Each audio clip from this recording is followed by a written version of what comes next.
Olá pessoal, sou o professor Flávio Monteiro de Barros.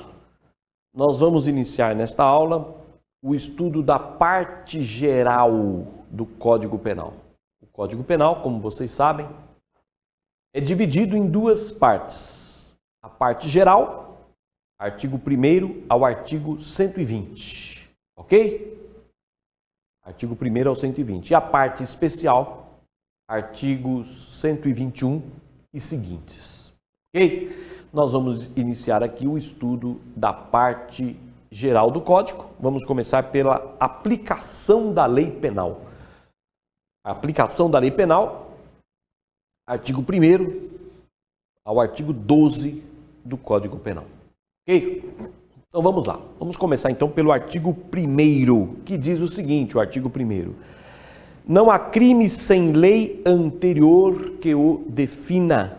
Não há pena sem prévia cominação legal. Bom, esse artigo 1º, ele consagra dois princípios. Primeiro princípio, princípio da reserva legal, que significa o seguinte, princípio da reserva legal. Só a lei pode criar crime e pena. O princípio da reserva legal é isso. Só a lei pode criar crime e pena. E o segundo princípio é o princípio da anterioridade, ok? O princípio da anterioridade significa a lei que incrimina deve existir antes do crime. Anterioridade significa isso. A lei que cria crime ou pena, para ser aplicada, tem que existir antes do fato. Em outras palavras, o princípio da anterioridade é a irretroatividade da lei que prejudica o réu. Em outras palavras, é isso. A lei que prejudica o réu não pode retroagir. Ok? Qualquer lei que prejudica o réu, ela não vai poder retroagir a fatos anteriores.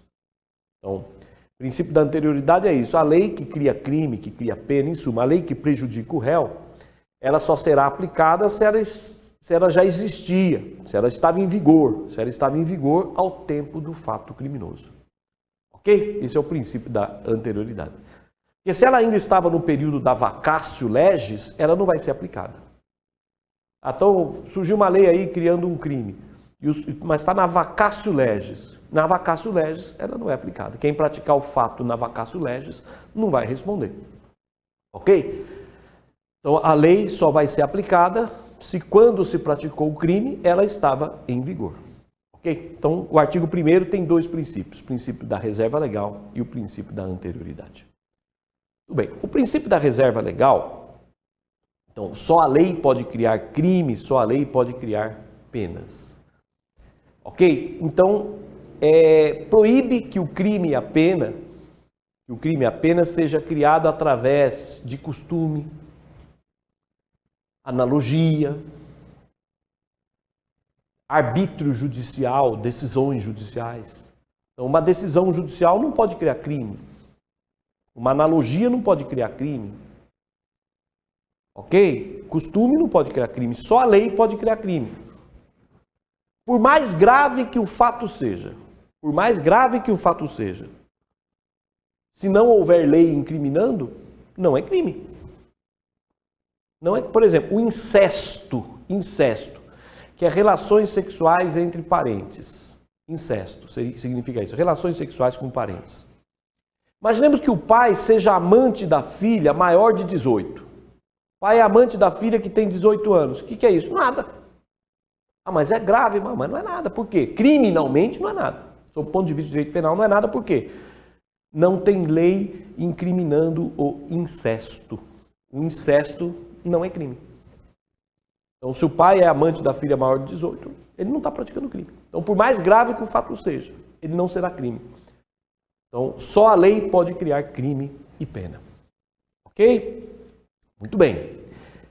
Que tipo de lei pode criar crime e pena? Lei ordinária e lei complementar. Ok? Então, o crime e a pena pode ser criado por lei ordinária, por lei complementar. E é claro, por emenda constitucional também, porque a emenda está acima da lei, né? Então, também poderia ser criada por emenda constitucional. Então, emenda constitucional, lei ordinária, lei complementar.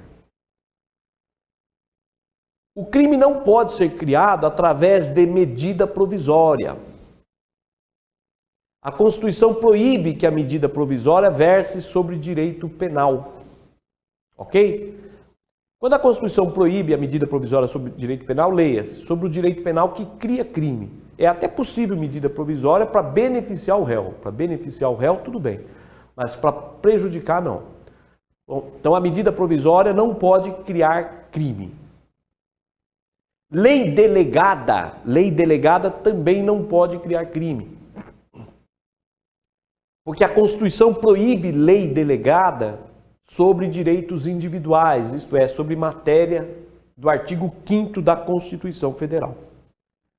A Constituição proíbe lei delegada sobre matéria do artigo 5º da Constituição. E criação de crimes está no artigo 5º, inciso 40. Artigo 5º, inciso 40 da Constituição. Está no Código Penal, no artigo 1º, e no artigo 5º, inciso 40. Em suma, só a lei ordinária e a lei complementar e a emenda constitucional pode criar crime e pena. O crime não pode ser criado por medida provisória e não pode ser criado por lei delegada, porque é proibido lei delegada sobre matérias do artigo 5º e a criação de crime está no artigo 5º, inciso 40 da Constituição Federal. Ok? Bom, nós temos também aqui o chamado princípio da taxatividade. Princípio da taxatividade ou princípio do mandato certeza.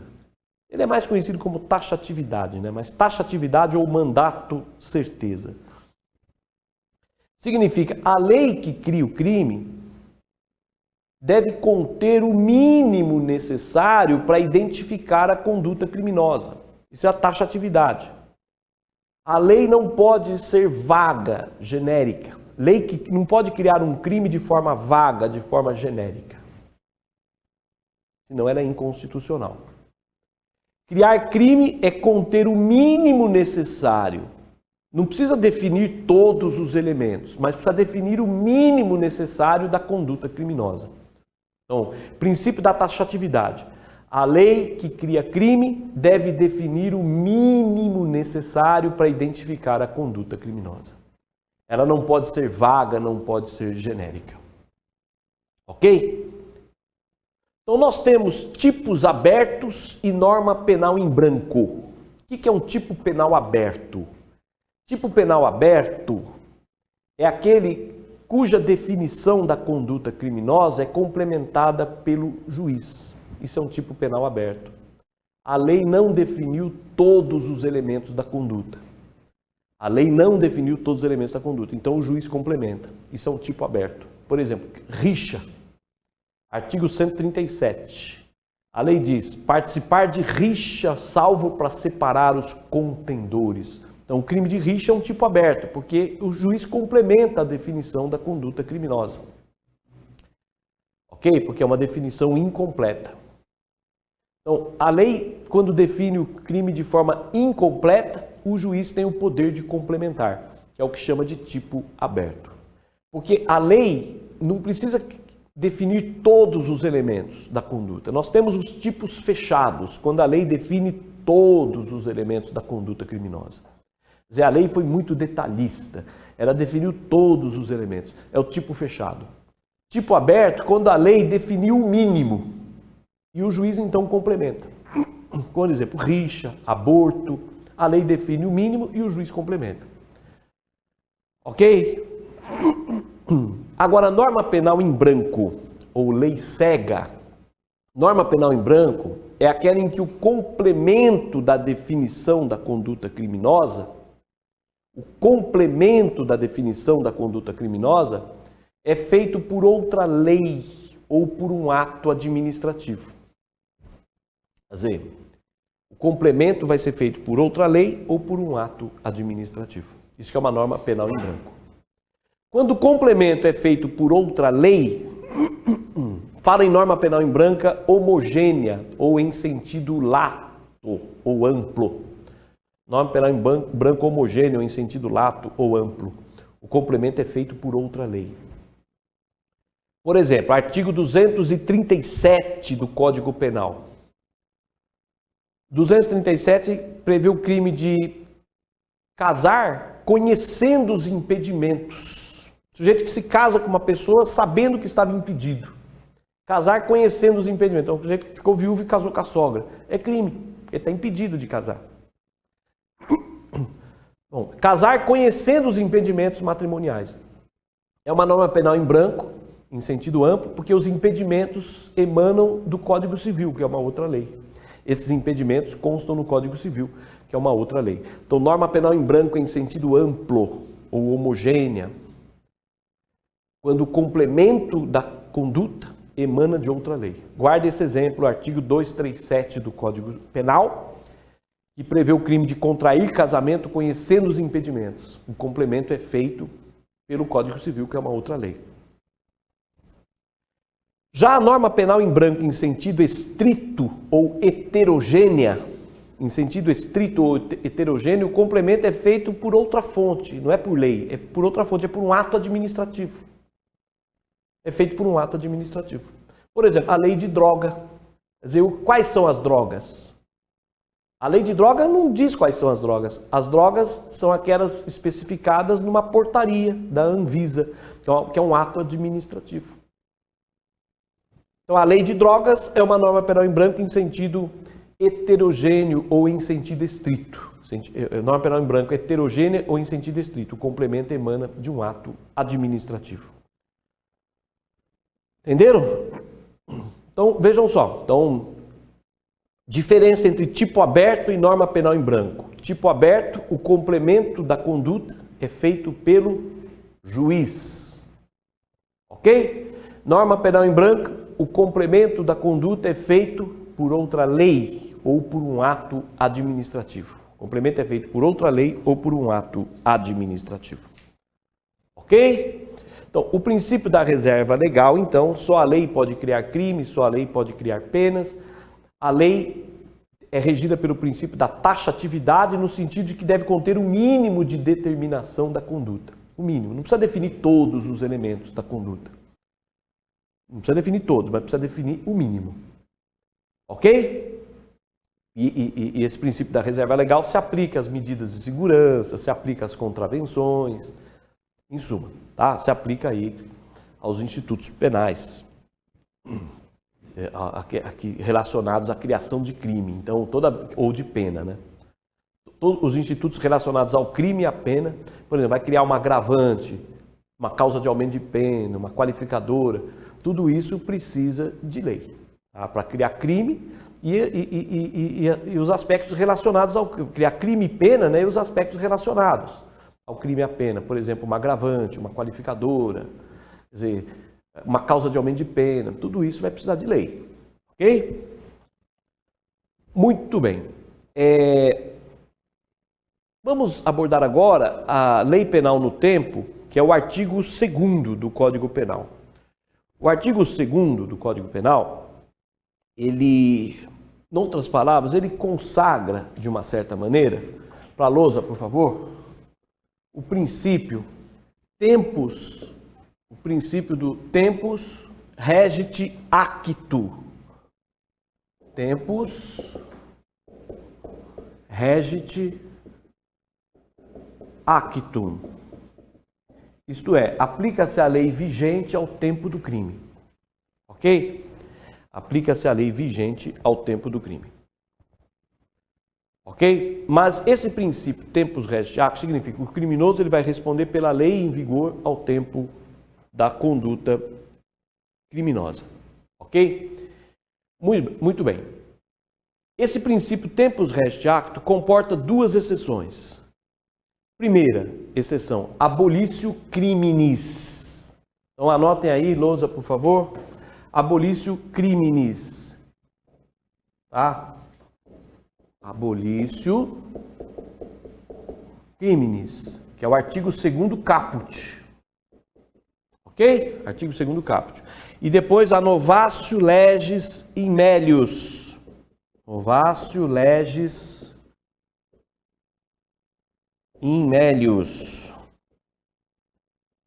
Alguns escrevem melius com L, outros com 2. Dizem que o mais correto é com 1. Tá? Então, abolício crimes e novatio legis in melius. Que são as leis penais benéficas. Ok? Então, são duas as categorias de leis penais benéficas.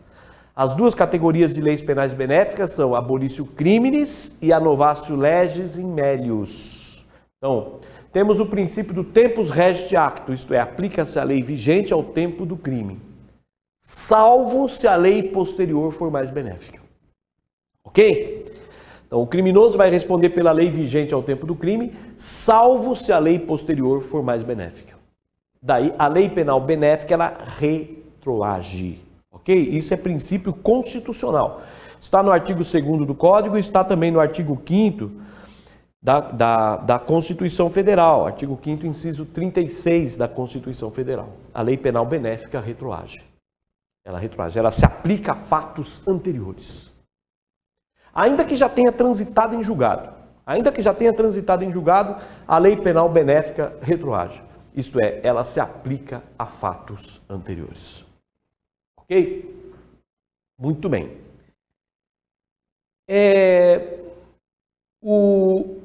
Qual é o juiz competente para aplicar a lei penal mais benéfica? O juiz competente para aplicar a lei penal mais benéfica é o juiz que está conduzindo o processo. Então, é o juiz, se não teve sentença ainda, é o juiz que iria sentenciar, ele aplica a lei penal mais benéfica. Se o processo está no tribunal em grau de recurso, é o tribunal. Se já transitou em julgado e o processo está na fase de execução penal, é o juiz da execução penal. Então, quem aplica a lei penal benéfica? Se ainda não há sentença, é o juiz de primeiro grau. Se o processo está no tribunal em grau de recurso, é o próprio tribunal. Se o processo já acabou, transitou em julgado e está na fase de execução penal, quem aplica a lei penal benéfica é o juiz da execução penal. E detalhe, não cabe habeas corpus.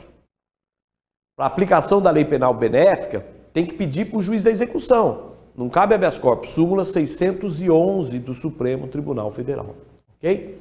Pede para o juiz da execução, que é o juiz da execução que vai aplicar a lei penal mais benéfica. Então não é através de habeas corpus. Súmula 611 do Supremo Tribunal Federal. Ok?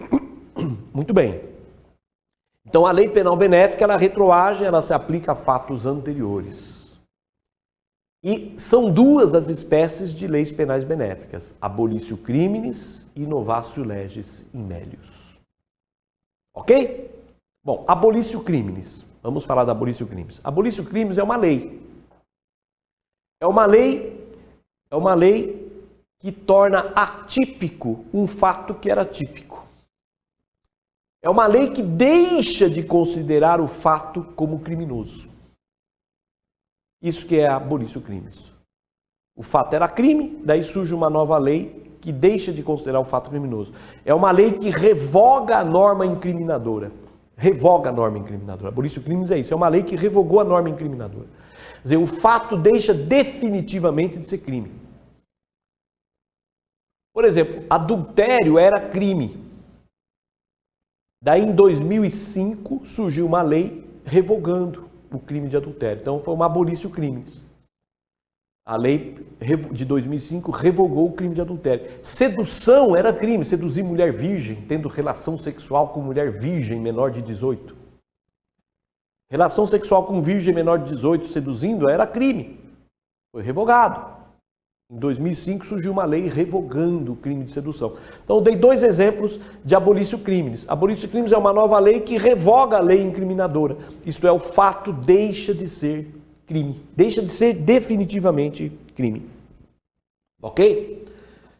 A natureza jurídica da abolício crimes é uma causa de extinção da punibilidade. É uma causa de extinção da punibilidade, mas com efeito de extinção da tipicidade. Quer dizer, é causa de extinção da punibilidade, mas com efeito de extinguir o próprio crime. Um efeito diferente, porque vai extinguir o próprio crime. O réu volta a ser primário. Se ele era reincidente, ele volta a ser primário, com bons antecedentes. Ok? Então, a abolício criminis apaga todos os efeitos penais. Todos os efeitos penais da eventual condenação. Todos os efeitos penais. Todos os efeitos penais. Então, o réu volta a ser primário, está preso, solta, passa a ter bons antecedentes, apaga todos os efeitos penais. Todos os efeitos penais. Apaga a reincidência. Se o réu está preso, ele tem que ser solto. Ok? Volta a ser primário, de bons antecedentes. Agora, os efeitos civis permanecem. E uma condenação penal gera efeito civil. O efeito civil permanece, por exemplo, indenizar a vítima. O dever de indenizar a vítima continua. Os efeitos civis continuam. Apaga os efeitos penais. Os civis, por exemplo, dever de indenizar. Isso continua. Ok? Então, na abolício criminis, se o inquérito policial está em andamento e surge a abolício criminis, inquérito está em andamento e surge a abolício criminis, o que deve ser feito? O que tem que ser feito? Resposta. O Ministério Público deve requerer ao juiz a extinção da punibilidade. Não é o arquivamento do inquérito. É a extinção da punibilidade. O arquivamento é quando não tem provas da autoria, da materialidade. Isso que é arquivamento. Não tem provas da autoria e da materialidade. No caso de abolício criminis, o Ministério Público ele não requer o arquivamento. Ele requer a extinção da punibilidade. Ok? É isso que ele vai requerer, a extinção da punibilidade. Se a ação penal está em andamento, o juiz não vai condenar nem absolver. O juiz vai extinguir a punibilidade. Se a ação penal está em andamento e surge a abolício criminis, o juiz não condena nem absolve, ele extingue a punibilidade. Se o processo está no tribunal em grau de recurso, se o processo está no tribunal de grau de recurso, o tribunal extingue a punibilidade. O tribunal não vai analisar o recurso, se é culpado, se é inocente. O tribunal simplesmente extingue a punibilidade. Em suma, abolício criminis é uma causa de extinção da punibilidade. Ok? Então, se o inquérito está em andamento, extingue a punibilidade, não é arquivamento, é extinção da punibilidade. Se a ação penal está em andamento, extingue a punibilidade. Se está em grau de recurso, extingue a punibilidade. Então, não absolve nem condena, extingue a punibilidade. Se já transitou em julgado e surgiu a nova lei, surgiu a abolício criminis, quando já tinha transitado em julgado uma condenação, surge a abolício criminis, daí tem que pedir para o juiz da execução extinguir a punibilidade. Aquilo que eu já tinha falado aí para vocês. Tá? Agora, novatio legis in melius, que é o parágrafo o parágrafo único do artigo 2º. A novatio legis in melius é uma nova lei que de qualquer forma beneficia o réu. Qualquer forma é sem abolir o crime. Quer dizer, a lei penal benéfica que revoga o crime tem o nome de abolício criminis. Lei penal benéfica que revogou a norma que incriminava, revogou o crime. É abolício criminis. Agora, a lei penal benéfica que beneficia por qualquer outra forma, que não seja abolir o crime, beneficiou por qualquer outra forma, tem o nome de novatio legis in melius. Novatio legis in melius. Beneficiou, por exemplo, reduziu pena, uma lei que reduziu pena. Uma lei que transformou crime em contravenção. Uma lei que permite sursi, onde antes era proibido. Permitiu sursi, onde antes era proibido. Em suma, a lei que de qualquer forma beneficia o réu tem o nome de novatio legis in melius. Ok? Muito bem. Vamos falar agora do artigo 3º. O artigo 3º prevê a lei excepcional e a lei temporária. Lei excepcional e a lei temporária. Ok? Vamos começar primeiro com a lei temporária. A lei temporária é aquela que traz no seu texto o período final da sua vigência. Que é uma lei temporária.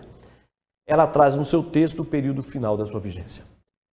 Quer dizer, o período da sua vigência. É uma lei que diz, esta lei será crime fazer tal coisa durante 3 anos. Ok? É uma lei que diz, será crime fazer tal coisa até 2050. Isso é uma lei temporária. Ela traz no texto o período da sua vigência. Isso é muito raro no direito penal, isso. Muito difícil ter uma lei temporária, né?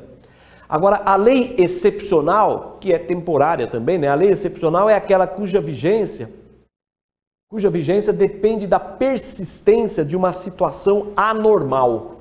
Depende da persistência de uma situação extraordinária. Isso é uma lei excepcional. Quer dizer, é uma lei que é crime fazer tal coisa em situações, nessa situação. Por exemplo, um exemplo hipotético. É crime passar pela ponte durante a guerra. É crime passar por aquela determinada ponte durante a guerra. Isso é uma lei excepcional. Então, lei temporária traz o período da sua vigência no texto. A lei excepcional é aquela cuja vigência depende da persistência de uma situação extraordinária. Por exemplo, é crime tal coisa durante uma epidemia. Durante a epidemia é crime fazer isso. É crime uma omissão durante a epidemia, por exemplo. Isso é uma lei excepcional. Ok? Tudo bem. As leis temporárias ou excepcionais, segundo o artigo 3º, são autorrevogáveis, isto é, elas cessam automaticamente a vigência.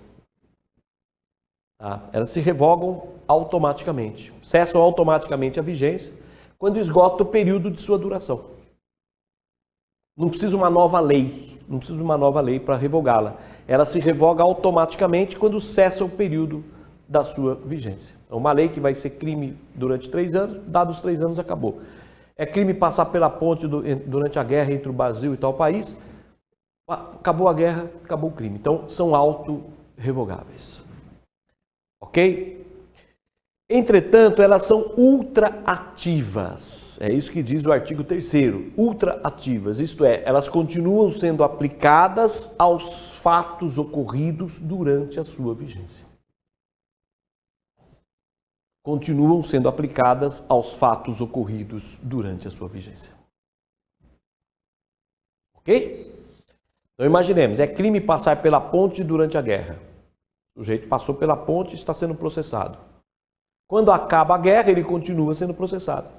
Quer dizer, aos fatos ocorridos durante a sua vigência, essas leis continuam sendo aplicadas. É o que se chama de ultraatividade. Ultraatividade é a aplicação da lei aos fatos ocorridos durante sua vigência. Mesmo depois de cessada a sua vigência, ela continua sendo aplicada aos fatos ocorridos durante a sua vigência.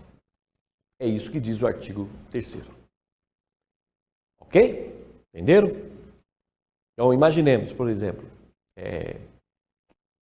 crimes eleitorais, que são aqueles praticados na época de eleição. O sujeito praticou crime eleitoral. Terminada a eleição, ele continua sendo processado. Continua sendo processado. Ok? Agora imaginemos o seguinte. O médico tem o crime do 269 do Código Penal. O crime do 269 é o médico que deixa de comunicar doença obrigatória. Que é o crime do artigo 269.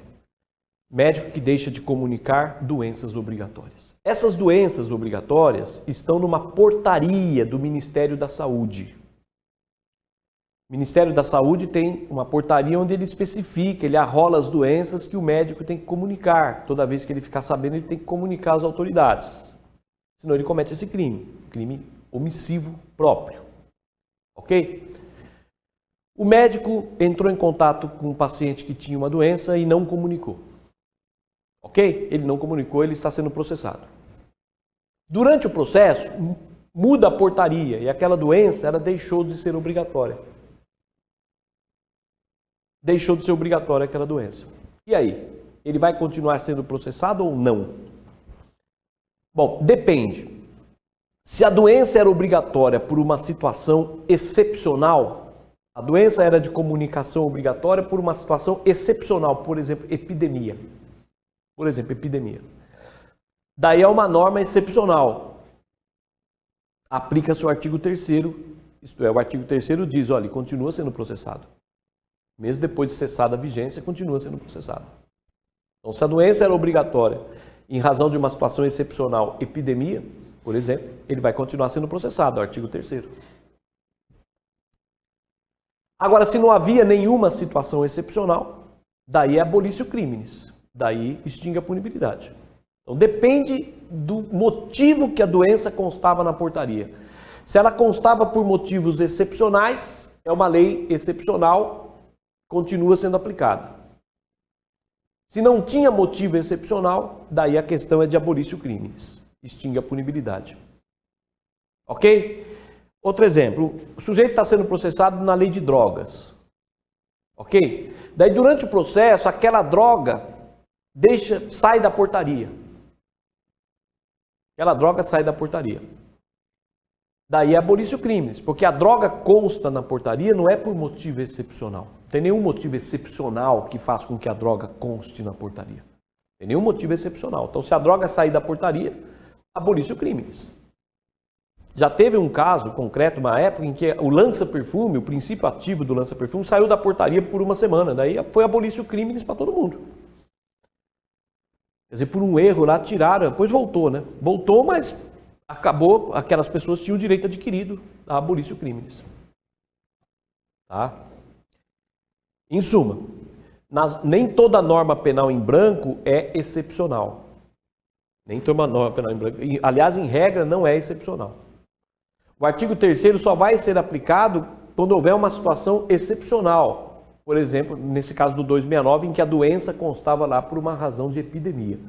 Daí aplica-se o artigo 3º. O artigo 3º prevê a ultraatividade. Isto é, a lei continua sendo aplicada mesmo após cessada a sua vigência. A ultraatividade. Mas só se aplica para as leis excepcionais. Lei de droga não é excepcional. Uma observação. Então, lei ultraativa é a que é aplicada mesmo depois de revogada. Continua sendo aplicada aos fatos ocorridos, mesmo depois de ser revogada, aos fatos ocorridos durante sua vigência. Quais são as leis ultraativas? As leis temporárias e excepcionais e a lei penal benéfica. Ok? Então nós temos 3 leis ultraativas, temporárias, excepcionais, né, artigo 3º, e a lei penal benéfica. A lei penal benéfica, ela é ultraativa, porque ela continua sendo aplicada mesmo depois de cessada a sua vigência. A lei penal benéfica que beneficia o réu continua sendo aplicada aos fatos ocorridos, é claro, durante sua vigência. Aliás, a lei penal benéfica, ela é extraativa. É a única lei extraativa. Então, o que é uma lei extraativa? Lei extraativa é que tem 2 características. Ela é retroativa e ultraativa. Isso que é uma lei extraativa. Ela é retroativa. Quer dizer, se a lei posterior for mais benéfica, ela retroage. Ela se aplica a fatos anteriores. Mesmo com trânsito em julgado.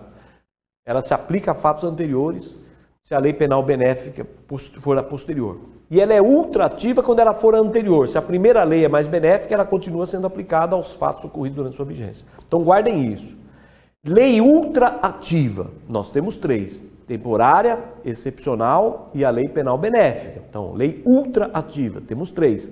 Temporária, excepcional e lei penal benéfica. Agora, lei extraativa é a lei penal benéfica só. Lei extraativa é que tem 2 características. Ela é retroativa e ela é ultraativa. Ok? Vamos estudar agora o artigo 4º do Código Penal, que prevê o tempo do crime. Ok? Que diz, considera-se praticado o crime no momento da ação ou omissão, ainda que outro seja o momento do resultado. Então, o artigo 4º, tempo do crime, consagra a teoria da atividade. O que é a teoria da atividade? E é isso que eu acabei de falar para vocês. Teoria da atividade. Considera-se praticado o crime no momento da conduta. Isto é, no momento da ação ou omissão. Teoria da atividade. O tempo do crime. O tempo do crime é o momento da conduta. Isto é, o momento da ação ou omissão. Então, considera-se praticado o crime no momento da conduta. Isto é, no momento da ação ou omissão. Então, não é o momento do resultado. Então, a teoria do resultado não é aceita. A teoria do resultado diz, considera-se praticado o crime no momento do resultado. A teoria do resultado não é aceita, a teoria do resultado. Ok? E nem a teoria mista, teoria da ubiquidade ou mista, que diz, Considera-se praticado o crime no momento da conduta ou do resultado. Tanto faz, conduta ou resultado. Não, também não é adotada a teoria mista ou da ubiquidade. Para o tempo do crime, é adotada a teoria da atividade. Considera-se praticado o crime no momento da ação ou omissão. Isto é, no momento da conduta. Não é o momento do resultado, ok? Então imaginemos, a atira em B na véspera de completar 18 anos. A atira em B na véspera de completar 18 anos. Mas quando B morre, em razão dos tiros, A já tinha 18 anos. Ok? Ele será tratado como menor de 18 anos, porque considera-se praticado o crime no momento da conduta. No momento da conduta ele era menor, ele era um adolescente, então ele vai ser processado pelo ECA, pelo Estatuto da Criança e do Adolescente, e não pelo Código Penal. Então, o momento do crime é o momento da conduta, ok? Então, é no momento da ação ou omissão que apura a idade do agente, que apura se ele era doente mental ou não. Quando ele realizou a conduta, ele era doente mental. Daí ele sarou depois. Bom, mas naquele processo ele vai ser tratado como inimputável, como doente mental.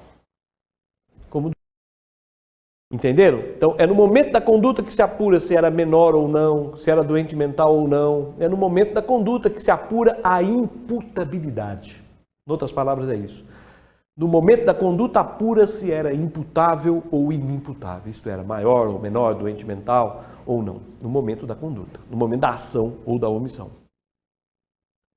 É no momento da conduta que se define a lei que vai ser aplicada. Bom, quando ele praticou o crime, era aquela lei. Ok? No momento da conduta se define a lei que vai ser praticada. Ele vai responder pela lei do tempo da conduta, mas nós temos uma exceção, a lei penal benéfica. Se a lei posterior for benéfica, ela retroage. Se a lei posterior for benéfica, ela retroage. Ok? Já a lei que prejudica o réu, ela nunca vai retroagir. Lei que prejudica o réu nunca vai retroagir. Ok? A lei que prejudica o réu. Nós temos duas leis que prejudicam o réu, né? É a lei penal incriminadora, né? Novatio legis incriminadora. Ok? Novatio legis incriminadora, que é a lei que prejudica o réu. Vamos para a lousa aí, só para escrever isso aqui. Novatio legis, a lei que prejudica o réu, então, nós temos aqui as duas leis que prejudicam o réu. Novatio legis, ok? Novatio legis incriminadora, que é a lei que criou um crime. Criou um crime que não era crime, incriminou algo que não era crime. Então, Novatio legis incriminadora, ok? Novatio legis incriminadora.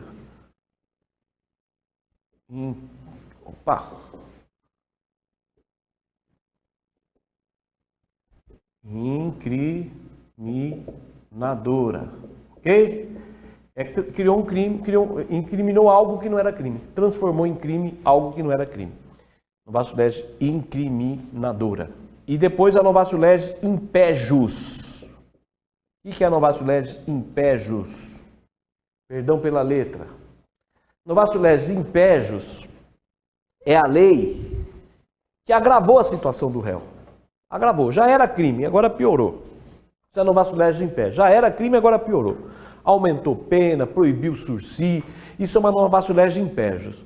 Agrava, piora a situação. Então, a lei que prejudica o réu, ela nunca vai retroagir. Ok? Bom, então o tempo do crime é o momento da conduta. É no momento da conduta que vamos definir se era imputável ou inimputável. Ok? No momento da conduta que vamos definir a lei que será aplicada. Exceção, se a posterior for mais benéfica, ela vai retroagir. Ok? Agora imaginemos o seguinte, vamos lá. A sequestrou a vítima na vigência de uma lei. Ok? Durante o sequestro surge uma segunda lei. Ok? Ele sequestrou a vítima na vigência de uma lei, durante o sequestro surge uma segunda lei. Qual lei que será aplicada? Resposta, a última lei. Seja ela mais benéfica, seja mais severa. Seja mais benéfica, seja mais severa. Aplica-se a última lei. É o que diz a súmula 711 do Supremo Tribunal Federal. Então, ele começa a sequestrar o crime na vigência de uma lei, durante o sequestro vem uma nova lei, ele vai cair na nova lei, ele cai na última lei. Seja mais benéfica, seja mais severa, ele cai na nova lei. Por quê? Porque o tempo do crime é o momento da conduta, não é o momento do início da conduta. O tempo do crime é o momento da conduta, que é diferente do início. A conduta tem o início, o meio e o fim. Então, ele vai responder pela lei que vigorava no tempo, na última lei. Pela última lei que ele responde. Enquanto ele estiver realizando a conduta, ele cai na nova lei. Se a nova lei for mais benéfica, sorte dele. Se a nova lei prejudicá-lo, azar dele. Ele vai ser julgado pela última lei. Pela lei vigente ao tempo da conduta. Vigente da conduta. Se quando ele realizou a conduta estava em vigor ainda uma lei, ele vai responder por essa lei. Agora é claro, já tinha acabado o sequestro já tinha acabado, daí entrou em vigor uma nova lei, quando já tinha acabado o sequestro. Bom, daí essa nova lei, se prejudicá-lo, não vai ser aplicada a ele. Já tinha acabado o sequestro, então não vai ser aplicada a ele. Mas se quando ele realizou o sequestro, surge uma nova lei, mas durante o sequestro surge uma nova lei, ele cai nessa nova lei, seja mais benéfica, seja mais severa. Igualmente no crime continuado. Crime continuado também. Crime continuado são crimes da mesma espécie, né? Então o sujeito pratica aí vários furtos continuados. Então praticou 3 furtos na vigência de uma lei e mais 3 na vigência de uma nova lei. Aplica-se a nova lei. Se os furtos são continuados, no caso de crime continuado, se ele praticar algum dos crimes na vigência da nova lei, ele cai na nova lei. Ainda que mais severa. Ainda que mais severa. É o que diz a súmula 711. Se ele praticar algum dos crimes continuados na vigência da nova lei, ainda que mais severa, ele vai cair na nova lei. Então, cuidado com isso. É a súmula 711 do Supremo Tribunal Federal. Ok? Então, o tempo do crime, então, é o momento da conduta. Não é o momento do início da conduta, é o momento da conduta. Ok? Nós temos... exceção na prescrição e decadência. A prescrição, ela não começa a contar da conduta criminosa. A prescrição começa a contar, via de regra, da consumação. Ok? A prescrição começa a correr a prescrição quando consuma o crime, não é da conduta, é da consumação. Uma outra exceção é a decadência, que é aquele prazo para oferecer queixa, oferecer a representação. Tem 6 meses para oferecer a queixa, a representação, não é isso? A decadência começa a contar do dia que fica sabendo quem é o autor, no dia que a vítima fica sabendo quem é o autor do crime. Então, a prescrição começa a contar da consumação, não é da conduta. A decadência começa a contar do dia que a vítima fica sabendo quem é o autor do crime. Ok? Do dia que ela ficar sabendo quem é o autor do crime, começa a contar a decadência. Tá? Então não é da consumação. A decadência não é da consumação. É do dia que ficou sabendo quem foi o autor do crime. Ok? É isso aí, tá? Então, não esqueça essa questão do sequestro, né? O sequestro e o crime continuado vai ser julgado pela última lei em vigor. Pela última lei em vigor, ainda que mais severa. Ainda que mais severa. Ok? Agora, é claro que depois, caso surja depois uma nova lei mais benéfica, ela vai retornar. Então, terminou o sequestro, você caiu na última lei. Bom, estava em vigor quando você sequestrava ainda. Mas passado um tempo surge uma nova lei mais benéfica, é claro que daí a nova lei que surgir depois que terminar o sequestro, depois de terminar o sequestro e surgir uma nova lei, ela vai ser aplicada se for mais benéfica. Ok? É isso aí, prezados alunos. Um forte abraço para todos.